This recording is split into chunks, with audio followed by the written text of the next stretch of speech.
Hi friends, welcome to Deepika reviews. ఈ video మీకు నచ్చినట్లయితే వీడియోని లైక్ చేసి షేర్ చేసి సబ్స్క్రైబ్ చేసుకోవడం మర్చిపోకండి. విహరి బాబు, నేను సిరమ్మ బయటికి వెళ్ళిందేమో వెతికొస్తాను అని చెప్పి పండు అక్కడి నుంచి వెళ్ళిపోతాడు. అమ్మ, సిరి ఎక్కడికి వెళ్ళుంటుంది అని సహస్ర పద్మాక్షిని అడుగుతూ ఉంటుంది. ఏమోనే, నాకేం తెలుసు, నన్ను అడుగుతున్నావు అని పద్మాక్షి అంటుంది. ఇక విహారి తన రూమ్లోకి వెళ్తాడు. పర్స్ విహారి కాలికి తగులుతుంది. ఇదేంటి, పర్స్ కింద ఉంది అని విహారి పర్సు ఓపెన్ చేసి చూస్తాడు. ఇందులో డబ్బులు ఉండాలి, డబ్బులు కూడా కనిపించట్లేదు. సిరి ఏమైనా డబ్బు తీసుకొని బయటకు వెళ్ళుంటుందా అని విహారి ఆలోచిస్తూ ఉంటాడు. ఇక విహారి కిందికి వచ్చి సిరి ఎక్కడికి వెళ్ళిందో నాకు తెలుసు అని చెప్పి అంటూ ఉంటాడు. సిరి ఎక్కడికైనా వెళ్తూ నీకు చెప్పి వెళ్ళిందా ఏంటి బావా అని సహస్ర అడుగుతూ ఉంటుంది. నా పర్సులో ఉన్న డబ్బులు దొంగతనం చేసి వెళ్ళింది అని విహారి అంటాడు. బావా, ఏం మాట్లాడుతున్నావు నువ్వు? సిరికి అంత అవసరం ఏముంది, డబ్బులు అడిగితే ఎవరైనా ఇస్తాం కదా అని సహస్ర అంటుంది. అవన్నీ నాకు తెలీదు, నా పర్సు కింద పడిపోయి ఉంది, పర్సులో డబ్బులు లేవు అని విహారి చెప్తూ ఉంటాడు. అప్పుడే పండు వస్తాడు. విహారి బాబు, సిరమ్మ ఎక్కడికి వెళ్ళిందో కనిపించట్లేదు అని పండు చెప్తూ ఉంటాడు. ఏదో షాప్కి వెళ్ళి ఉంటుందిలే పండు, కంగారు పడకు అని చెప్పి విహారి చెప్తూ ఉంటాడు. అంత ఈజీగా ఎలా చెప్తున్నారు విహారి బాబు? సిరమ్మ ఇంట్లో ఎవరికీ చెప్పకుండా షాపులకి వెళ్ళదు అని పండు చెప్తూ ఉంటాడు. నా పర్సులో డబ్బులు కనిపించట్లేదు, పర్సు కింద పడిపోయి ఉంది, నాకు తెలియకుండా నా పర్సు ముట్టుకోవాల్సిన అవసరం ఎవరికి ఉంది పండు ఈ ఇంట్లో? సిరియే నా పర్సులో డబ్బు దొంగతనం చేసి షాప్కి వెళ్ళింది అని విహారి చెప్తూ ఉంటాడు. వద్దు విహారి బాబు, మీరు సిరమ్మని దగ్గరికి తీయకపోయినా పర్వాలేదు, కానీ సిరమ్మపై అంత అబాండం వేయకండి అని చెప్పి పండు చెప్తూ ఉంటాడు. ఇది అబాండం కాదు పండు, నేను చెప్తుంటే నువ్వు నమ్మట్లేదు కదా, కాసేపటి తర్వాతైనా సిరి వస్తుంది, అప్పుడు సిరి నోటితో నీకే నిజం చెప్పిస్తాను అని చెప్పి విహారి కోపంగా లోపలికి వెళ్తాడు. ఏంటమ్మా ఇదంతా, అసలు సిరి బావ పర్సులో డబ్బు దొంగతనం చేయడం ఏంటి అని సహస్ర అంటుంది. ఏమోనే, నాకేం తెలుసు అని పద్మాక్షి అంటూ ఉంటుంది. కొంపదీసి ఆ సిరి దొంగకు పుట్టిన కూతుర ఏంటమ్మా? వాళ్ళమ్మ దొంగేమో, లేకపోతే వాళ్ళ నాన్న దొంగేమో, అందుకే దానికి దొంగ బుద్ధులు ఇచ్చేయేమో అని సహస్ర అంటూ ఉంటుంది. సహస్ర, నోరు ముయ్యవే, ఎవరైనా వింటే ఇంకేమైనా ఉందా అని పద్మాక్షి అంటూ ఉంటుంది. ఇక మరోవైపు సిరి నడుచుకుంటూ రోడ్డు మీద వెళ్తూ ఉంటుంది.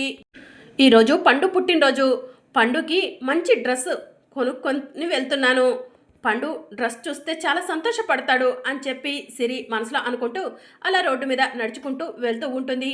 ఇక అప్పుడే లక్ష్మి రోడ్డు మీద కనిపిస్తుంది. ఇదేంటి, ఏంజిల్ అంటే ఇక్కడుంది అని సిరి మనసులో అనుకొని లక్ష్మి దగ్గరికి వెళ్ళబోతూ ఉండగా క్రిష్ వచ్చి సిరికి డాష్ ఇస్తాడు. దాంతో క్రిష్ కింద పడిపోతాడు. వచ్చావా మహా తల్లి, నువ్వు వచ్చావంటే మా అమ్మ చీర చిరిగిపోయినట్టే అని క్రిష్ అంటాడు.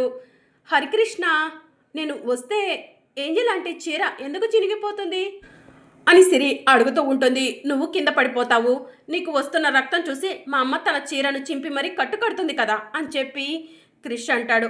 ఏదో ఒకసారి కింద పడిపోయానని ప్రతిసారి కింద పడిపోతానా ఏంటి అని చెప్పి సిరి అంటూ ఉంటుంది. అప్పుడే లక్ష్మి సిరిని చూసి సిరి దగ్గరకు వస్తుంది. ఏంజెల్ ఆంటీ, మీరు హోటల్ పెట్టారా కొత్తగా అని సిరి అడుగుతూ ఉంటుంది. అవును సిరి, ఒక్క నిమిషం ఆగు అని లక్ష్మి లోపలికి వెళ్ళి స్వీట్ తీసుకొచ్చి సిరికి ఇస్తూ ఉంటుంది.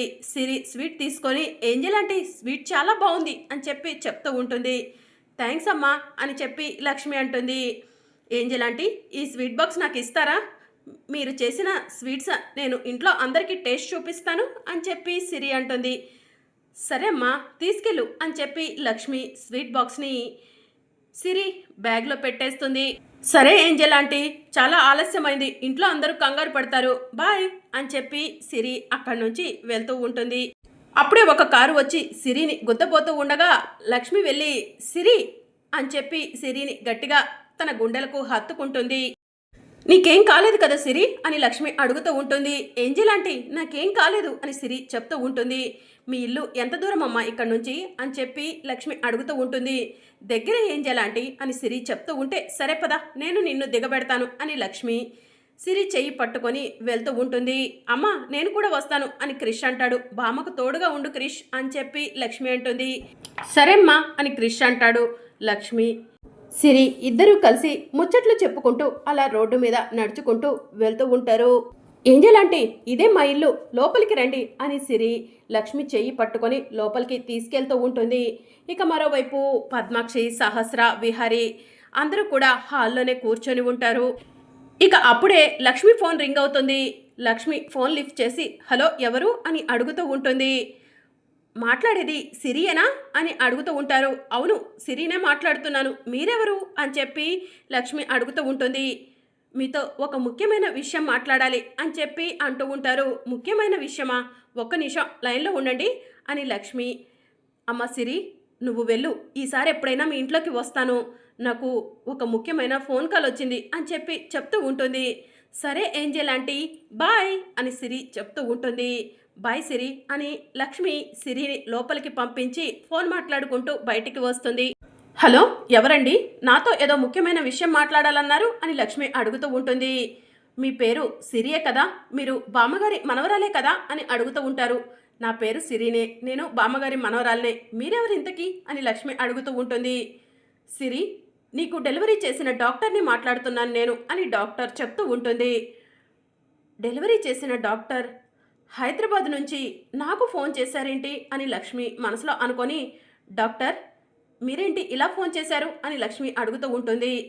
మా హాస్పిటల్లో నీకు అన్యాయం జరిగిందమ్మా, మా వల్లనే పొరపాటు జరిగింది, నీకు ఒక ముఖ్యమైన విషయం చెప్దామనే ఫోన్ చేశాను అని డాక్టర్ చెప్తూ ఉంటుంది. ఏంటో ఆ ముఖ్యమైన విషయం చెప్పండి డాక్టర్ అని లక్ష్మి అడుగుతూ ఉంటుంది. అమ్మా సిరి, నీకు డెలివరీ అయిన రోజు ఏం జరిగిందంటే, నీకు పెయిన్స్ రాగానే నీకు మొదట పాప పుట్టిందమ్మా అని డాక్టర్ చెప్తూ ఉంటుంది. డాక్టర్ ఏం మాట్లాడుతున్నారు మీరు, నాకు పుట్టింది బాబు, నాకు పాప పుట్టిందంటారేంటి అని లక్ష్మి అడుగుతూ ఉంటుంది. నీకు మొదట పాపే పుట్టిందమ్మా, ఉన్నట్టుండి ఆ పాప కనిపించలేదు, నీకు ఏం చెప్పాలా అని మేము కంగారు పడ్డాము, ఆలోగా నీకు మళ్ళీ నొప్పులు వచ్చాయి, రెండోసారి నీకు బాబు పుట్టాడమ్మా, ఆ విషయం ఎక్కడ బయటికి వస్తే మా ఉద్యోగాలు పోతాయో, మా హాస్పిటల్కి బ్యాడ్ నేమ్ ఎక్కడ వస్తుందో అని నీకు మొదట పాప పుట్టింది, ఆ పాపను ఎవరో ఎత్తుకెళ్లారన్న విషయం నీతో చెప్పకుండా దాచిపెట్టామమ్మా, నీకు బాబు మాత్రమే పుట్టాడని చెప్పాము అని చెప్పి డాక్టర్ చెప్తూ ఉంటుంది. మీరు అబద్ధం చెప్తున్నారు నాకు, ఈ విషయం మరి ఇన్ని రోజుల తర్వాత ఎందుకు చెప్తున్నారు అని లక్ష్మి అడుగుతూ ఉంటుంది. ఎందుకంటే ఆ తర్వాతే ఒక భయంకరమైన నిజం తెలిసిందమ్మా అని డాక్టర్ అంటూ ఉంటుంది. ఏంటో నిజం అని లక్ష్మి అడుగుతూ ఉంటుంది. మీ పాపను ఎత్తుకెళ్ళింది ఎవరో నాకు తెలిసిపోయిందమ్మా, కానీ వాళ్ళు ఎక్కడుంటారు ఏంటన్న డీటెయిల్స్ తెలియలేదు, వాళ్ళ డీటెయిల్స్ మా దగ్గర ఉన్నాయి, వాళ్ళ నెంబర్కి ఎన్నిసార్లు ఫోన్ చేసినా కూడా ఫోన్ లిఫ్ట్ చేయట్లేదమ్మా, కానీ నిజం చెప్పకుండా నీ దగ్గర దాచిపెట్టడం కరెక్ట్ కాదని, నీకు నిజం చెప్తే మాకు కూడా కాస్త రిలీఫ్గా ఉంటుందని ఈ నిజాన్ని ఇన్ని రోజుల తర్వాత నీకు ఫోన్ చేసి చెప్తున్నానమ్మా అని డాక్టర్ చెప్తూ ఉంటుంది. అంటే నాకు కవలలు పుట్టారా డాక్టర్, నాకు మొదట పాప తర్వాత బాబు పుట్టాడా డాక్టర్ అని లక్ష్మి అడుగుతూ ఉంటుంది.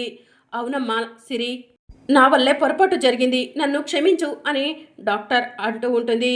డాక్టర్ వాళ్ళ డీటెయిల్స్ మీ దగ్గర ఉన్నాయంటున్నారు కదా, నా నెంబర్కి సెండ్ చేస్తారా, నేను ట్రై చేస్తాను వాళ్ళ డీటెయిల్స్ కనుక్కోవడానికి అని లక్ష్మి అంటుంది. సరే అమ్మ సిరి, తప్పకుండా నీకు డీటెయిల్స్ షేర్ చేస్తాను అని డాక్టర్ అంటుంది. నువ్వు క్షమించానన్న ఒక్క మాట నాతో చెప్పు అని డాక్టర్ అడుగుతూ ఉంటుంది.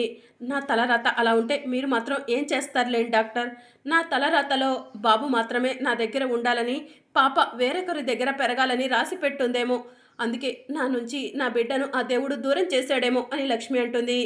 చూడమ్మా సిరి, ఆ దేవుడు నీ బిడ్డను నీ దగ్గరకు చేర్చుతాడేమో, అందుకే ఇన్ని రోజుల తర్వాత నీకు ఫోన్ చేసి నిజాన్ని నీకు నేను చెప్తున్నానేమో, నీ బిడ్డను నీ దగ్గరికి ఆ దేవుడు చేర్చాలని కోరుకోవడం తప్ప నేను ఏమీ చేయలేవనమ్మా, ఉంటాను అని చెప్పి డాక్టర్ ఫోన్ కట్ చేస్తుంది. నాకు విహారి గారికి కవలలు పుట్టారా, నేను విహారి గారు కలిసి ఉంటే విహారి గారికి ఈ నిజం తెలిస్తే ఎంత సంతోషపడేవాళ్ళో, దేవుడు ఎందుకు నా తలరాతను ఇలా రాశాడు, భర్తతో సంతోషం లేదు, పుట్టిన ఇద్దరు బిడ్డల్లో ఒక బిడ్డను చూడకుండానే నా నుంచి దూరం చేశాడు, నేనేం తప్పు చేశాను, ఏం పాపం చేశాను, నా కర్మ ఇంతేనేమో అని లక్ష్మి బాధపడుతూ ఉంటుంది. ఇక మరోవైపు సిరి వెళ్ళి కాలింగ్ బెల్ కొడుతుంది. పద్మాక్షి డోర్ ఓపెన్ చేయడానికి లేవగానే నేను వెళ్ళి చూస్తాను, మీరు కూర్చోండి అత్తయ్య అని విహారి వెళ్ళి డోర్ ఓపెన్ చేస్తాడు.